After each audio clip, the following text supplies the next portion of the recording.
Open your ears and lube up your butthole. It's time for the What Do We Call It podcast. Now, here's your host. It's Jmann.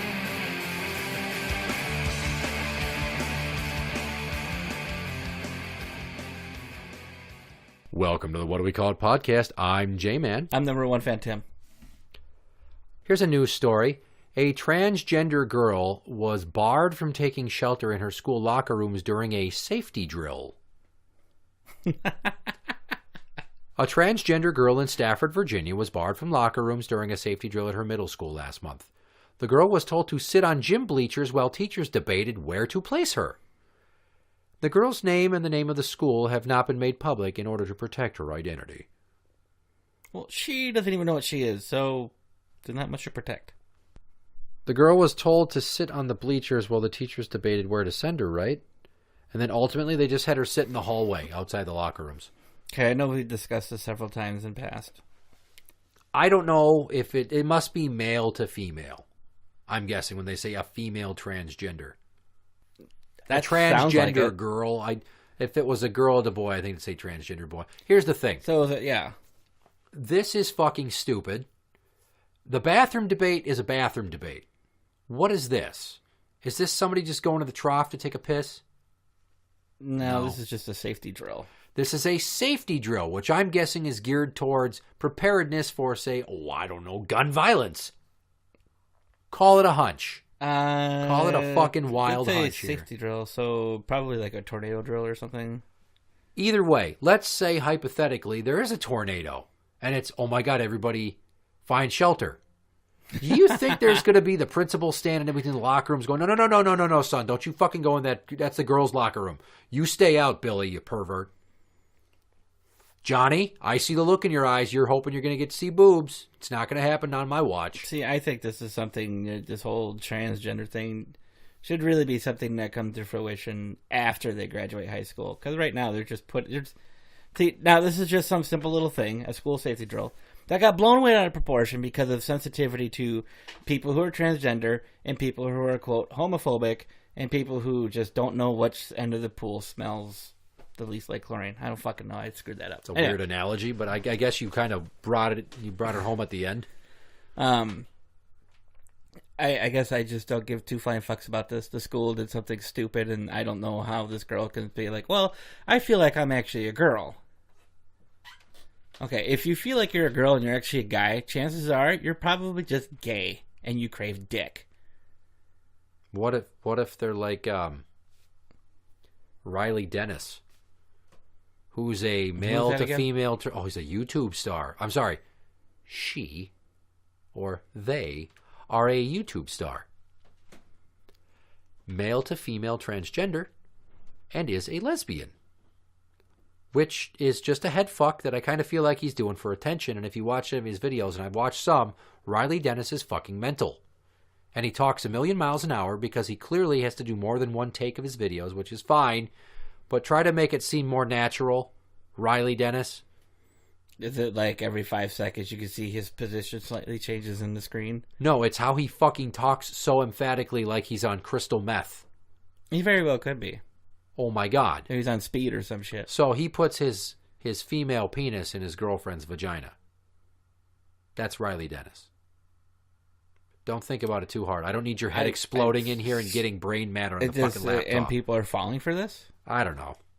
Yeah, I'm really a girl, but I'm going to have sex with my girlfriend with my man penis. Hey, the girlfriend with fucking my girl supports. Penis. The girlfriend loves his female penis. She's still getting dick. Yeah, she's still getting dick. And they're famous. So, yay. Yeah, I'm sorry. You're not you're YouTube famous. That's not fame. That's, boy, have you been out of the loop. That's fame. Fuck no, it's not fame. So now, I don't care what people think it is. It's what it is. It's not fame.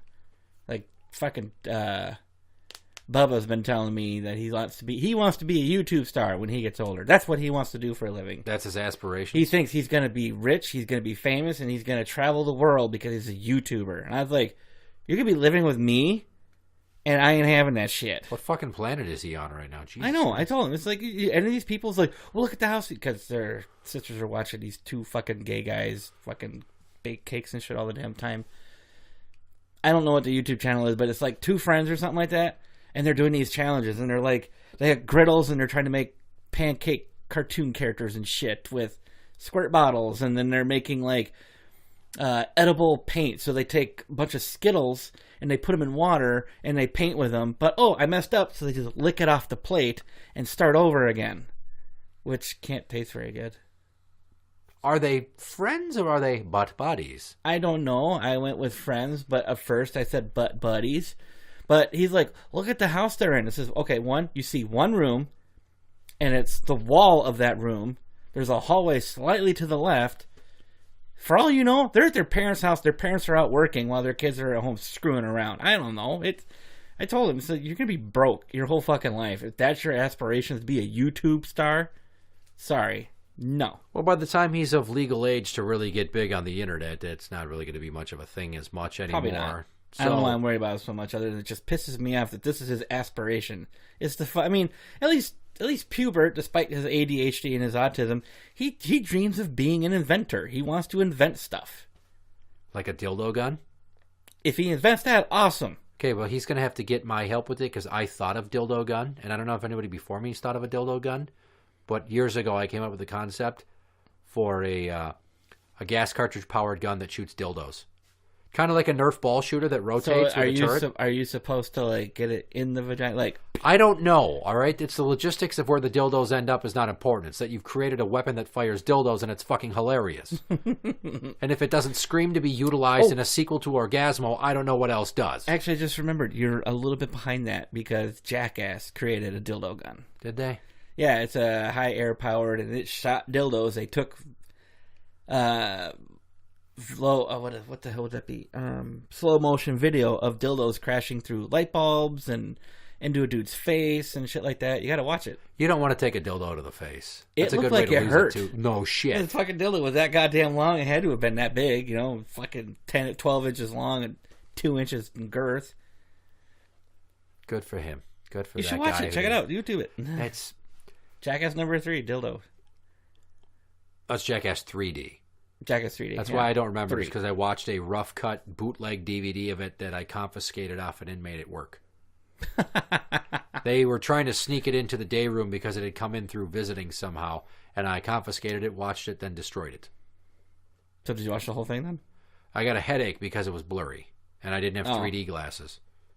Well, you don't have to watch the whole thing in 3D. Right. Well, that's what happens when you try to watch a DVD on a work computer through Windows Media Player. I don't know, my Windows Media Player. I tried it on my break, dude. I couldn't fucking do it. Tried it, then I destroyed it. So back to the transgender girl with the safety drill. Yeah. We've somehow gotten to Got dildo way guns. off to here, yeah. I'm not even trying to keep these episodes on track anymore. Hypothetical. Somebody comes into school, they start shooting. Do you really think it's important what fucking locker room you're in? Nope, not at all. So why is this even a fucking issue? I don't even think the little Billiette there would even care. Fucking whatever, any port in a storm, get into a room. Right. Wherever you can seek cover, find it. And here's the thing. They're not going to do a head count until after the shooting stops and the all clear is given. And by then it's not going to be, oh my God, is everybody here? It's going to be, let's get everybody out and then do a sweep for dead bodies and see how many fucking corpses we have to clean up and notify families. And then, you've put out a press release. The parents are picking the kids up. You don't bother about who's still alive. Just let's account for who's dead and assume that whoever wasn't sick that day is going to be back in a few. Wait, Billie Jean was in the girls' locker room? Oh, we can't have that. Son of a They're bitch. suspended. There was a penis under a dress in the girls' locker room? What do you think this is? Hilarious 1980s coming-of-age story, just one of the guys? Because, Terry, you've got tits. Yeah. You remember that movie? I never watched the whole thing, but I watched enough of it. I got the gist of it. Lunchbox remembers that movie. Like, perfectly? He remembers that scene. Those are some beautiful tits. Oh, I remember the part when she first dressed up like a guy and she rings the doorbell and her brother answers the door. It's like, yo, I'm looking for Terry or whatever the girl's name was. He's like, yeah, hang on. And he's like, it's me. And she like pulls a sock out of her crotch and he's just like, I'm gonna have to try that. Oh, or Buddy. something like that. I can't remember exactly how. Her character brother's name was Buddy. Buddy? Okay. Buddy. And what's funny is I can think of similar instances where there could be exclusionary reasons. Are you telling me not a single German was accidentally accused of being a Jew and then murdered in the Holocaust? Oh, I'm sure plenty were. I mean, a white guy in a slave quarter sticks out like a sore thumb, obviously. So I'm pretty sure there weren't too many mistaken identities like that in the South back in the day. But come on. Just let the fucking kid go in the room and let's not turn this into a goddamn reason for CNN to be blowing up your principal's phone. Yeah, I already give 2 flying fucks. You're not going to get a third. Well, here's the funny thing.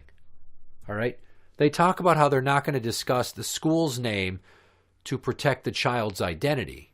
I think it's protect the school's identity. No shit. We don't want angry letters. But this little person, I'm going to say person, went and told their parents, and their parents, it's probably on the news somewhere now. Okay, well, where does it say this took place? Read that for me. Stafford, Virginia. At what kind of school? A middle school. That really narrows it down. How many fucking middle schools are there in Stafford, Virginia? MSN Lifestyle, you dipshits. See, they say they're trying to protect, but they're not. They're there to stir shit up. They just say that. There are 3 middle schools located near Stafford, Virginia. Stafford Middle School, Rodney E. Thompson Middle School, and H. Poole Middle School. I can't tell you how many times that I tried to bust somebody through my former employment for being crooked or biased, and government agencies don't like to be called out for their hypocrisy. But you would be shocked at how your tax dollars are used to pay people to give boilerplate statements about, well, due to data privacy, we can't tell you anything. Wink, wink. That's a nice fucking smokescreen for the government to get away with whatever they want against their own employees, is to fucking use data privacy as the reason why they can't admit to who said what or who came forward with whatever allegations or who's claiming this, that, and the other was said or done. Yeah, but what I make is on public information for the websites. Right. They can look up what I make. Your name. Why? Your name and your salary is available out there. What business is it if anybody else what money I make? Well, now I'm wondering if you do when you do a data request with the government through the Freedom of Information Act, I wonder how much of that is actually redacted or just symbolized in initials. I wonder how you go about doing that. I'd be willing to try. Well, that's the thing is I pay my taxes, so I'm basically fucking employing you, and then you use this against people? Thank you. What the fuck? Look what they did to Al Diddy in Minneapolis. Mm-hmm. I have been waiting a long time to do an episode about Al Diddy, D-I-T-T-Y. You can Google him, but I'm going to pay tribute to the man with an episode about him. Okay. Al Diddy was a city of Minneapolis sanitation worker, and around the time that there were the 4th Precinct protests in Minneapolis for the shooting of Jmann Clark by MPD, they were going to have to go... the sanitation workers go to the encampment outside of the 4th Precinct, and police were going to help kick out the fucking protesters, and the sanitation workers were going to clean up the campsites and get rid of all the shit. Yeah, because the protesters, who are usually liberal, are fucking pigs, and they trash everything. So Al Diddy anonymously, air quotes, anonymously reported it to KARE 11, who then leaked his name out, and the city of Minneapolis found out who brought up the safety concerns because he was afraid that it might turn violent for the sanitation workers who might get attacked. Well, didn't you say that the police were going to clear the place and sanitation was going to come in afterwards? Still, they didn't want to be mixed up in it. He didn't think that there was going to be enough of a police presence. He was worried about the safety of a sanitation worker team. So, they clear out, and the cops are like, you're clear, but the cops all leave, and it's like, oh, we got to clean this up on our own. Yeah, they were worried that people would come back or something. So anyways, Al Diddy tells the media leaks his fucking identity. City finds out, city puts him on paid administrative leave. How dare you tell everybody what we're doing? I'm not going to spoil the ending to that story, but he no longer is a city of Minneapolis sanitation worker. How much money did he get? Or is he alive? What? To be continued. So let's revisit the notion that the teachers sat around for an undetermined amount of time trying to figure out what to do with this transgender girl. Boy, girl, boy. Yeah. Whatever it is. Yeah. For some reason, my mind just thinks of Highland High from Beavis and Butthead. I didn't watch as much Beavis and Butthead as you do, so you're going to have to remind me what the situation There's the was. big, fat, balding, shaky, nervous principal, Mr. McVicker. Remember him? Yep. Oh, Beavis and Butthead! How dare you! Yeah, I remember him. And then there's their hippie-ass teacher. Oh, him, yeah. It always sounded like he's about ready to give a blowjob to a student. So that's Mr. Van Driesen. None of the female teachers really seem to stick out. And then the only other educator is Victor Buzzcut, the gym teacher. The gym teacher, yeah. Okay. And only, two students that kind of stuck out? Stu? Was it Stu? Stewart. And then that chick, Daria, or whatever. Right. Who got her own show. Okay, so I'm just going to improv some of how I think this went down. Okay. Highland High style. You going to do voices? I'm going to do all the voices. All right. Okay, so for all intents and purposes, the teachers are huddled around quietly while Daria stands to the side. Seriously, I thought of Daria immediately. Or it could be Stuart, who suddenly thinks he's a girl in his fucking winger t-shirt. Daria is a girl already, so it doesn't matter. You don't know. We assume. Anyway. I'll assume gender. I don't care. I'm going to go into scene now. She had boobs. What the hell do you mean? We can't let this girl guy into the locker room with the other girls because he still has a penis. Oh, Victor, that's really hurtful. I don't think you should say things like that. You know, we should be accepting of all of God's creatures. Whether she has a penis or he has a vagina, they have every bit of right to pick whatever locker room they want to for the safety drill. I worry about what the superintendent's gonna say if they come through and they get some complaints from the parents, and I can't handle the stress right now. And stop being such a fucking queer. Sack up, McVicker! Oh, Victor, you need to lay off. The principal's under a lot of tension right now. What we have is a very serious situation. I don't know. Fuck it. I don't care. Just fucking pick one. Go. I'll be in my car drinking. Oh, God. That's what it sounds like in my head. Anyway, so a fucking girl with a penis, they don't know what to do. That's why I stuck with the Highland High example from Beavis and Butthead. Okay. But I digress. That would be like the perfect place to kill this. Right. Right. But we're not gonna. So, Stafford, Virginia, you are fucking up. Yeah. Yeah, you made a big huge out of nothing, honestly, which is what usually happens. Interact with the show on Twitter at What Do We Call It? That is at What Do We Call It? You can find us on Facebook at facebook.com/group/What Do We Call It podcast show. For the What Do We Call It podcast, I'm Jmann. And I'm number one fan, Tim. And that's the end.